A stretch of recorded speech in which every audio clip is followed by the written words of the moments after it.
What's going on? Welcome back to the channel. So recently ITT did participate in the TD Cowen's 46th Annual Aerospace and Defense Conference. I wanted to play this for you, go over some of the Cole's notes and highlights near the end, what really stood out. But aside from that though, it's definitely worthwhile to listen in because there's a lot of good information. But at the time of doing this video, it is sitting at $149 and change. Over the last 1 year, it is up 22.38%, and then over the last 6 months, up 10.97. Similarly, they just had their earnings and it was very, very good. A lot of records.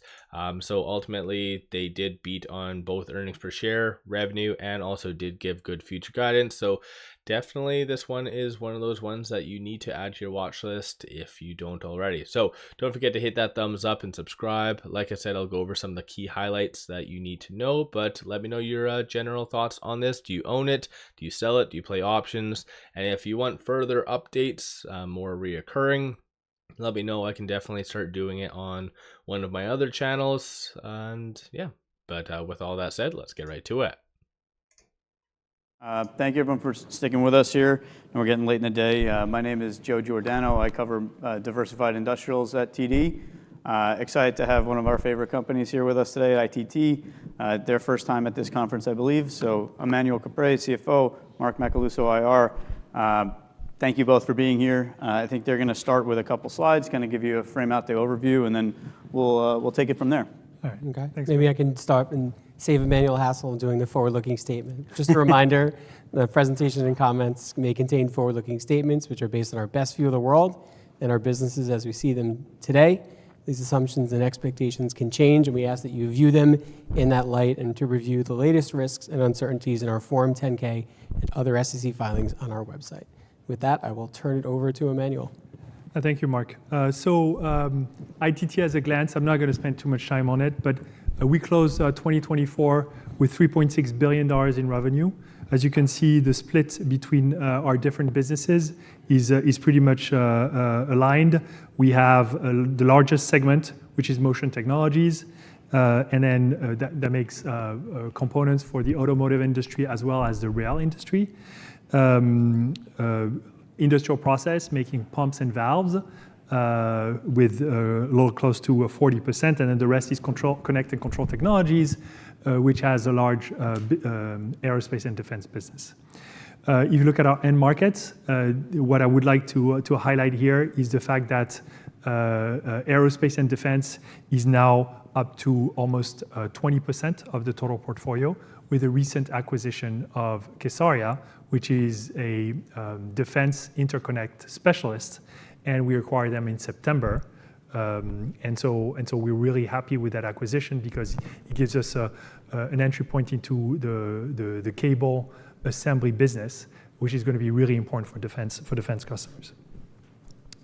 An overview of our 2024 results. So you can see that in 2024, again, we delivered strong organic growth at plus 7%. All the different segments participated, and so we were able to outperform in Motion Technologies, the automotive market. We were able to outperform also in the project world in industrial process, and we gained a ton of share in defense. We were able to grow both our orders and our revenue in 2024 by more than 20%. Last point, just to highlight the fact that we beat our margin targets in 2024, 2 years early of plan, and then we were able to deliver 12% EPS growth. When we look at 2025, I want to highlight two things. We expect to continue to create value through growth from a revenue standpoint, margin expansion, and to support that, we have a significant backlog. As you can see, our backlog is up more than 30% in total and more than 8% organic.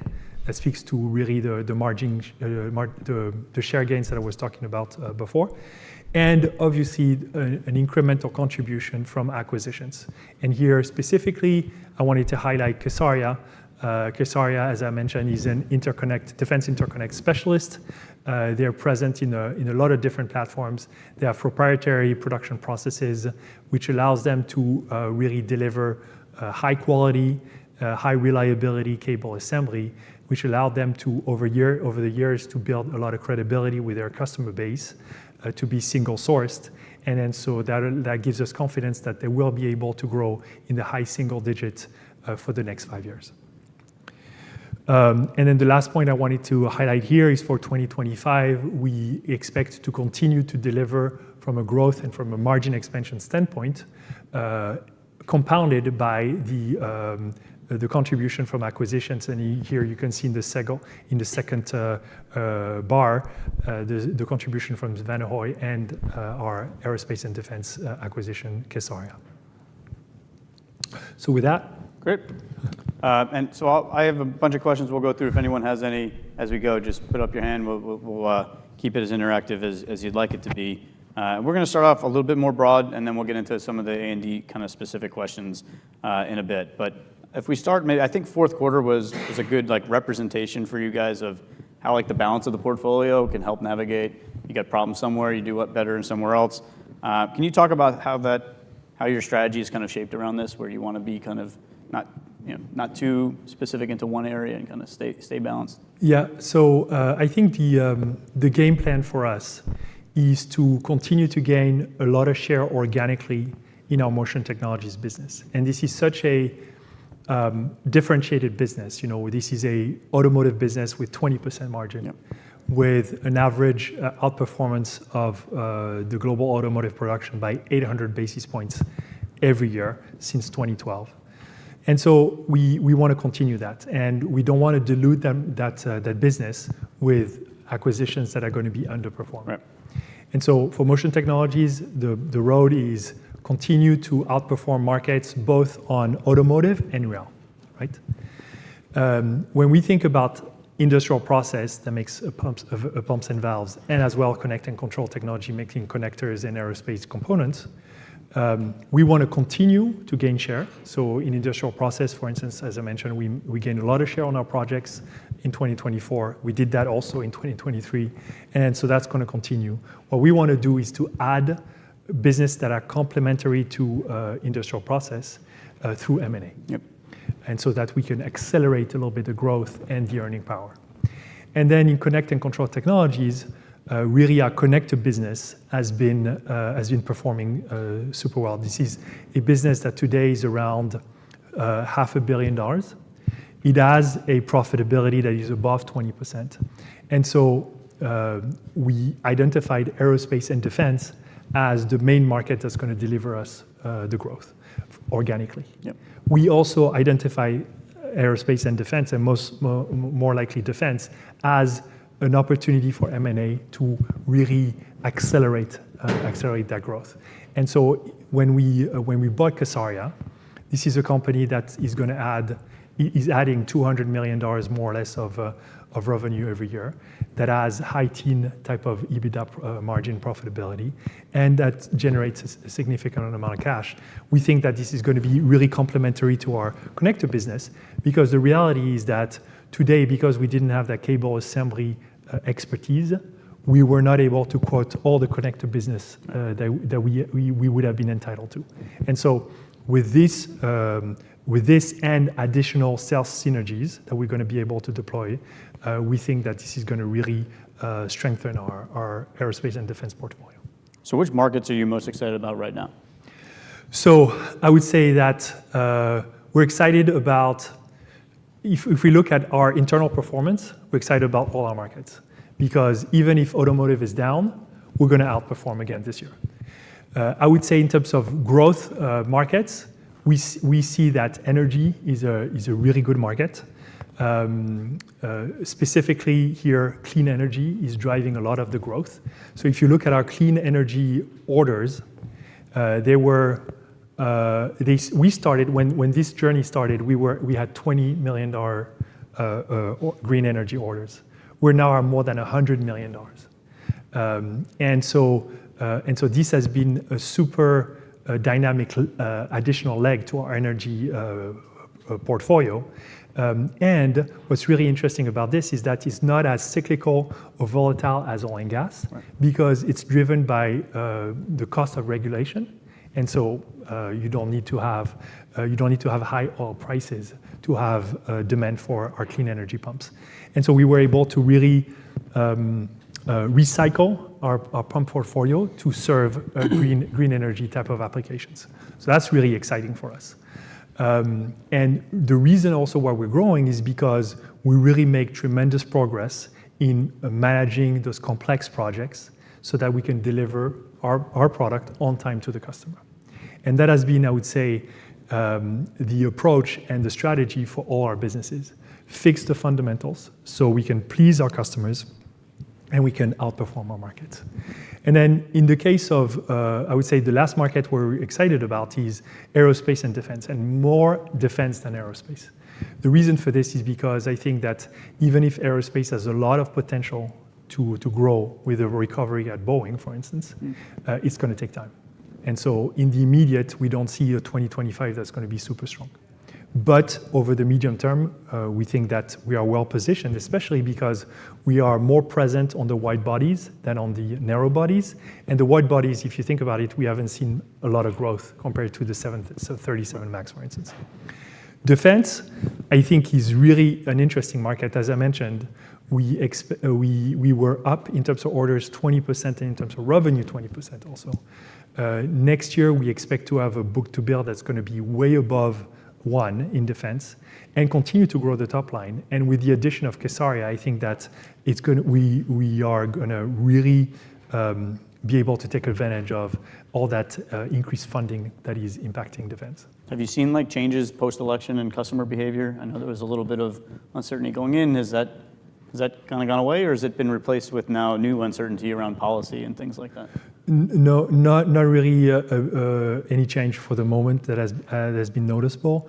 We always thought that because of all the different conflicts and all the sense of urgency that is around defense, that contracts would be awarded quicker. And the reality is that it takes time.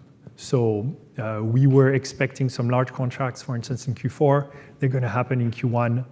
It's a little bit puzzling for us to know, to understand that there's a real need, but I think there's still a bureaucracy that needs to do its work, and so that's why it's not as fast as we were expecting. But we have a lot of opportunities on nuclear. We have a lot of opportunities on radar. So we feel good about defense. Cool. I'll ask the prerequisite tariffs question. So Yeah. How should we think about global organization with manufacturing in a lot of spots? So how do we think about the implications of, now we have metal tariffs, or if it's China, Canada, Mexico, how should we think about that? So when you think about the China tariffs, which are really right now the ones that have been in place for the longest, for a week, if you think about it, for us, our motion technologies business is completely insulated from that because we're not importing any products from China into the US for motion technologies. We are importing some of the stuff from China in Mexico, but then we export to the US too. So I think for that there's no impact for the moment. When you think about industrial process and CCT, we definitely import components from China into the US. So in industrial process, we import castings, and then in China, we import other components mostly for our controls business. And then so we're running through the calculation, but I think the impact is manageable. We import, and by the way, those imports that we do from China, it's not like specific to us. Everybody in the pump world, for instance, imports castings for China. So we'll come up with a number and we'll share it when we need to. And then when you think about Mexico and Canada, so Canada doesn't really apply to us. Yeah. We produce in Mexico and we export some of it to the US. So it's a really complex situation. Let me give you an example. So today we sell on a platform where we have both the front and the rear axle. We sell the front axle to a tier 1 in Mexico that then sells to an OEM in Mexico and then in the US, because the same vehicle is produced both in the US and in Mexico. So it's not your problem, really. It's not our problem. And that's, I would say, the large majority is us producing in Mexico to sell to tier ones in Mexico. Okay. So it's indirect importation. On the rear axle. Ultimately, it's my problem at the end of the day. Exactly. And on the rear axle, what happens is that we ship to everything to the US, to a tier one, that then ships to an OEM in the US and to the same OEM in Mexico also. Yeah. So there can be some movement on that. If yes, necessary. yes. So it's going to be very complex. The thing that we're looking at is, could they be a benefit, for instance, if you do what they call a temporary importation, right? So you import your product, but then it gets exported through a transformed product. So, in the past, that has been a cause for exemption of tariffs. I don't know if that will be the case here. We'll see. I'm sure it's been pretty well thought out at the top level, so. We'll figure that out. I think we're all trying to deal with it. You mentioned M&A a bunch of times. This is kind of a new muscle for you guys to some extent. So maybe we could talk about how the internal capability has developed over the last several years, and how, you've been opportunistic in the past, but I think now it's starting to show more consistency and more consistent deployment. So maybe talk us through the developments there. Yeah, so we have really an ambitious target. We deployed over $800 million in 2024, and our target is to deploy between $500 and $700 million every year. We have very limited debt, and so a lot of dry powder to deploy. But I just want to make sure that everybody understands that money is not burning our pockets. We intend to be very disciplined and very rigorous, and I think that's the key to success. So the way we think about it is, we look for specialty niche applications that are going to be able to complement our existing portfolio and make us stronger and reinforce our competitive advantages. If those companies, so in order for this to happen, we need those companies to be leaders in their market. And so that was the case for 𝗪𝗧, and that's the case also for 𝗪𝗧. We're looking also for really competent management team. And then by establishing early contact, by really understanding the potential of those businesses, we're able to, I would say, get a better deal than I would say everybody else. And if you look at the multiples we're paying for 𝗪𝗧, we paid something between 12 and 13 times. For 𝗪𝗧, around 12 times. I think those are really good multiples. So You just need to find companies that are easier to say. So I think that our model is to make sure that we really study the fundamentals and to engage early and to cultivate the management team and the owner so that we can come on top and with reasonable valuations. Internally, when we look at those opportunities in terms of returns, we like those transactions to be able to return 15% from an IRR standpoint, and an ROIC that is a little bit above 10%. Yep. And so if we have that, then I think that we are confident that we can make it work.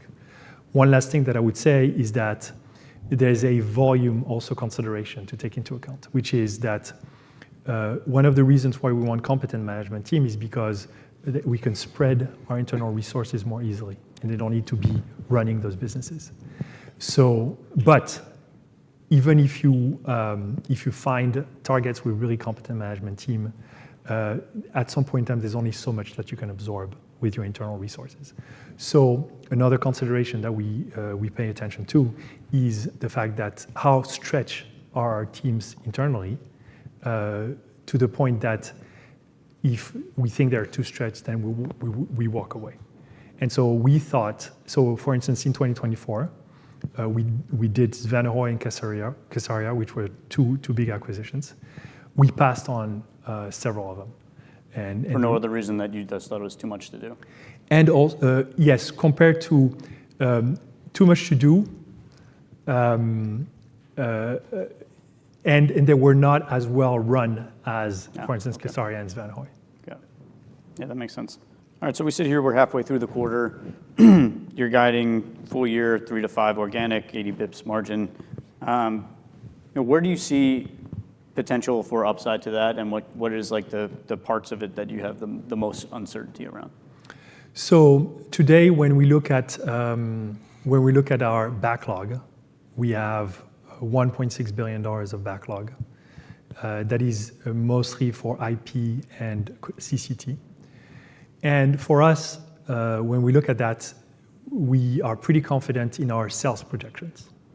And for us, this is not a demand concern; it's a focus on execution that needs to happen. So I would say that right now we built the conversion of our backlog based on historical execution, Which you're probably running ahead of. So if we are able to execute better, maybe there could be an upside. But for the moment, we felt comfortable to commit to such a level. For instance, in IP, the growth is expected to be at 6% roughly. Yep. We grew revenue in IP last year 8%. So first, there's no way the markets are growing 8 and 6%. No, they're not. First. And second, to grow 6% on top of 8% still requires a lot of work. So that's what we felt comfortable with. When you say execute on the backlog, does executing better than historical translate to revenue being higher because you're burning through it faster, or does it translate to better margins because you're doing it Both. more efficient? Yeah. Both. Okay. Yeah. So I think we feel good about our DRP outlook for 2025. In terms of CCT, I think the big headwind for CCT is the Boeing recovery. Yeah. For us, Boeing represents $10 million of revenue per quarter. And so we're not going to have any revenue in Q1. We're going to have very limited revenue in Q2. And so that's a hit for us.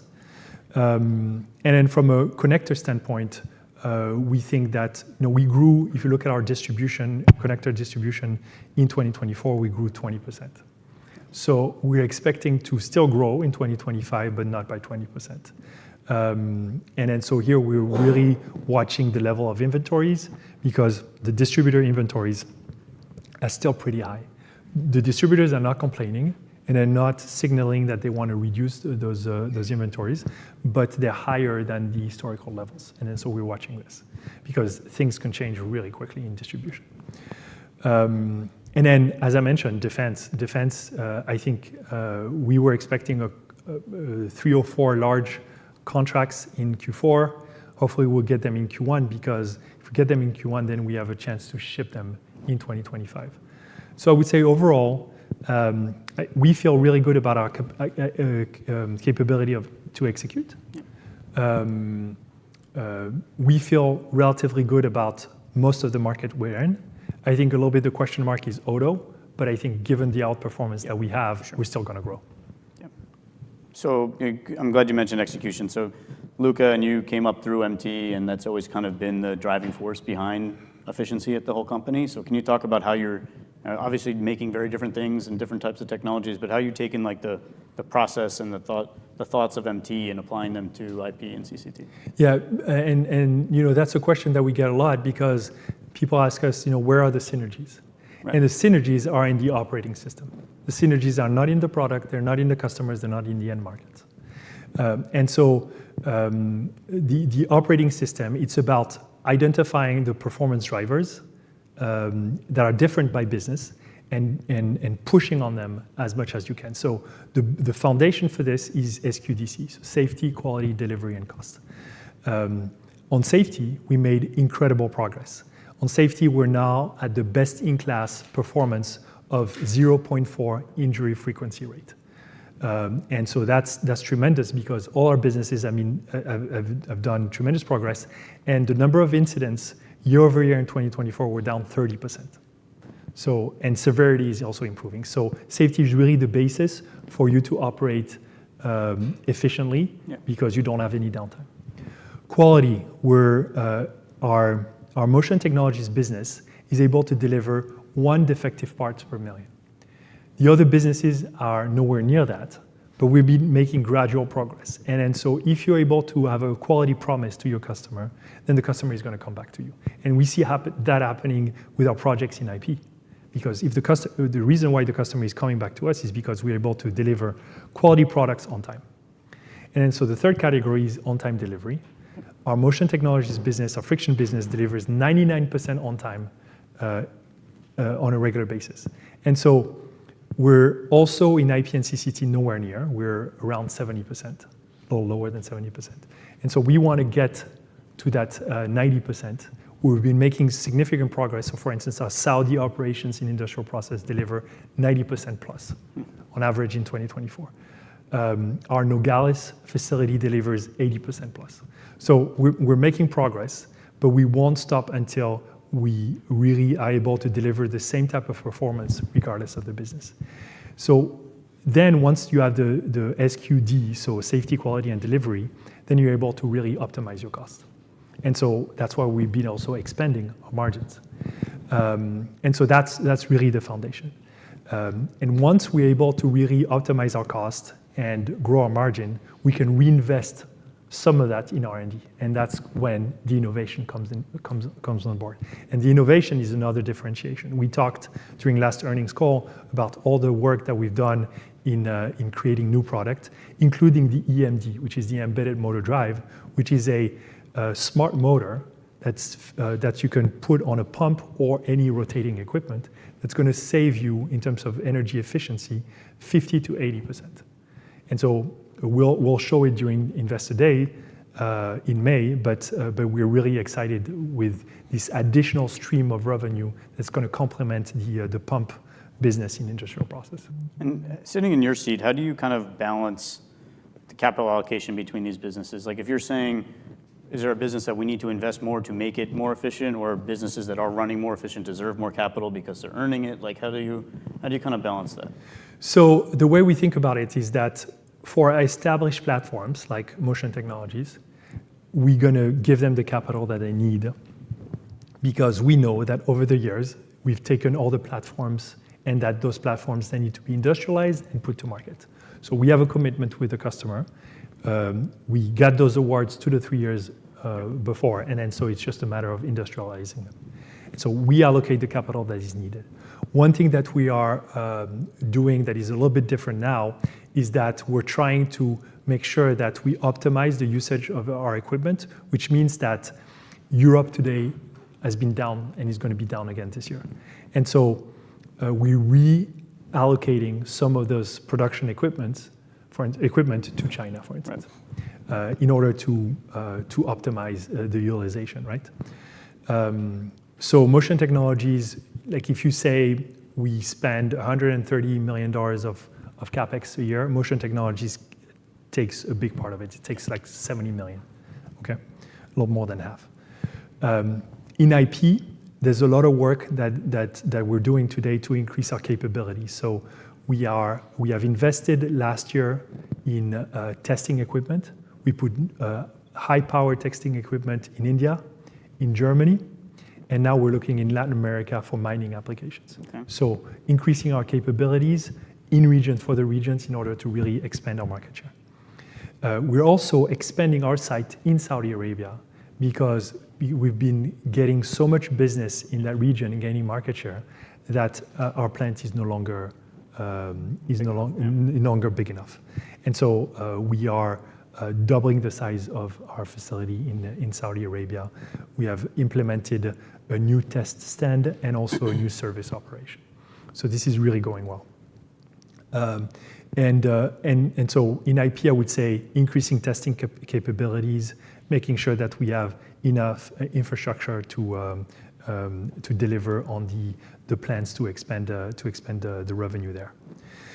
And then in CCT, there's a significant portion that is around automation. So when you think about the aerospace industry, a lot of people think about high-tech industry. But then when you look into the manufacturing of the components for the aerospace industry, it looks like it hasn't changed since the 90s. Yeah. And so we have embarked in a journey to automate as much as we can our production. And so here we found out that we analyzed that there were a lot of bottlenecks in the end-of-line testing. So you produce a switch, you produce a valve, and then you have a cycle time that is much shorter than the testing time. And the testing time is manual, and you test one piece. Yeah. And so we automated this so that you can test, instead for our switches, for instance, instead of testing one piece, you test 3 at the same time. And you test, instead of dialing manually to change the level of pressure on the switch, you do it automatically. Same thing for our valves. We're going to be testing more valves at the same time. And so that's going to increase really the output of our factories.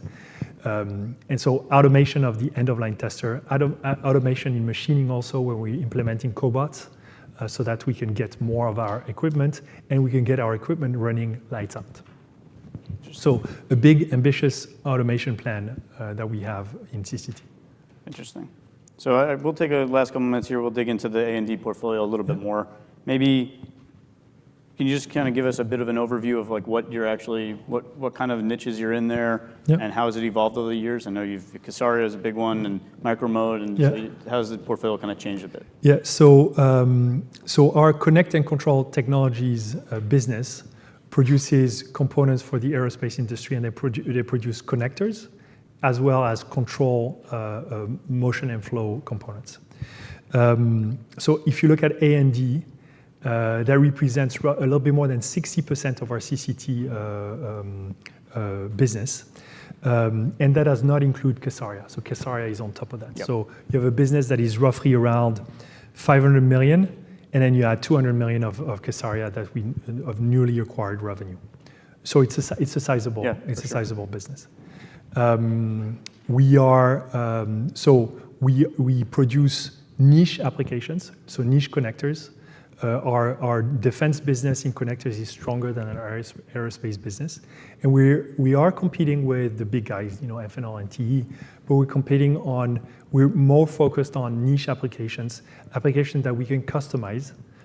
We can literally design with the customer at their site, and then come back to them maybe a week later with a functional prototype. And so that really makes the difference, because the customer is able to see the product right away, to fit it in, and if we need to make adjustments, we can do it really quickly. So our industrialization lead time is really fast, which has allowed us to really develop really intimate relationship with those customers, which means that they talk to us ahead so that they can be ready, because they know they have a trusted partner. And this has been working really well, which allows us to be single sourced. And so, which allows us consequently to capture a lot of value.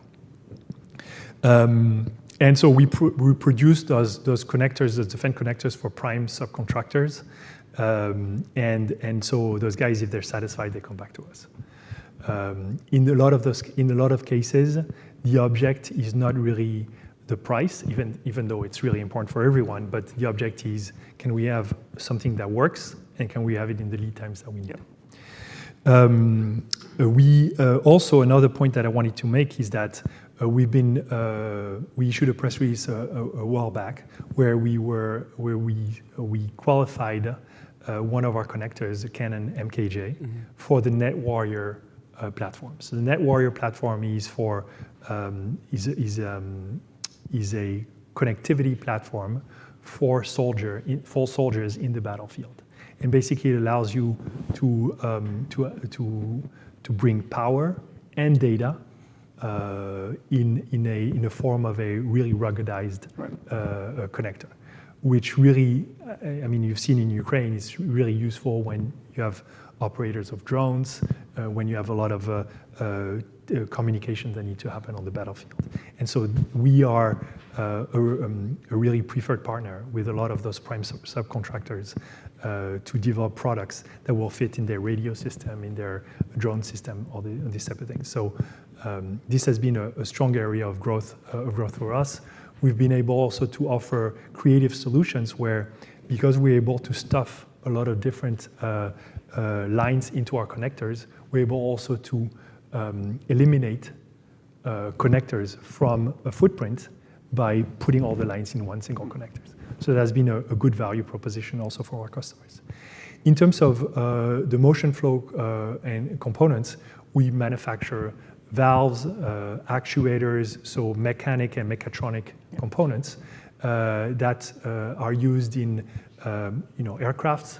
They're used also in weaponry, and they're used in radar. We have a large business where we provide energy absorption devices for all the material that is going around the world. So you know that a lot of US manufacturers are also exporting their products to Saudi Arabia, to Ukraine, to Korea, to Japan. And so we provide all the safety energy absorption devices in order to transport transport those products. And with what's happening right now, geopolitically, you've seen a lot of those transport going up, and then so a lot of demand. That stuff? Anodyne, yes. Yeah. And that's a lot of, that's provided a lot of growth for us. Yep. How should we think about like the growth within A&D? Like, what's the growth most tied to? Is it build rates? Is it how much is like more of replacement and services, or is it defense budgets? What are the key drivers to that? Yeah. So I think that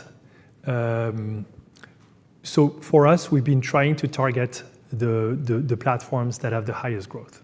So for instance, weaponry has been one platform that has seen really important growth. And so we're present with this. We've been present historically, and also we develop new products. In terms of radar also, we, especially with connectors, this is something that there's a lot of upgrades that are ongoing. So you get a lot of OE and also aftermarket revenue. I would say historically, when you think about aerospace, the platform where that showed the biggest growth was the narrow bodies. And on the narrow bodies, we also have been less present. But as I said, because we have a strong presence in wide bodies, and now with production ramping up, I would say faster than what's happening on the 737, we expect to benefit from that in the future. And then the last point I would say is that we're driving a lot of innovation. New connectors, for instance, for defense. We came up with the HDX, which is a nano connector that has a lot of different applications, from radio to soldier worn. So we try also to make sure that we understand where things are going, and then to be there with a product, either by re-engineering an existing product or creating a new product. Is there a content story there as well, or is it more like if we make the same amount of whatever missiles or planes or whatever, is there more and more of your stuff going to be on these things in the future, or is it about taking connectors out and driving a value proposition from that? Yeah, so I think that for us, what's really important is to identify the platform of growth, and then so we see a lot of new applications, and so we want to be there. For instance, our team, we've always been on those F-16, F-35, but our team recently has identified the opportunity to quote on a box where you have 20 connectors. And so this is brand new. This is to modernize one of those fighter jets. Okay. And so what we're doing is that we decided for this application, to provide the box as well. So we have you'll in-source some content from others. Exactly. And so that gives us an opportunity, instead of selling one connector, maybe that will be assembled in the box by somebody else, to provide the box and put 20 connectors of ours. So we try to be nimble, to engage with our customers, to be intimate with them, so that we can be ahead of everybody else when there's a new opportunity that requires a higher level of customization. Maybe just last, what about the space market? Where are you playing there? Is that an area that you think you can get more into?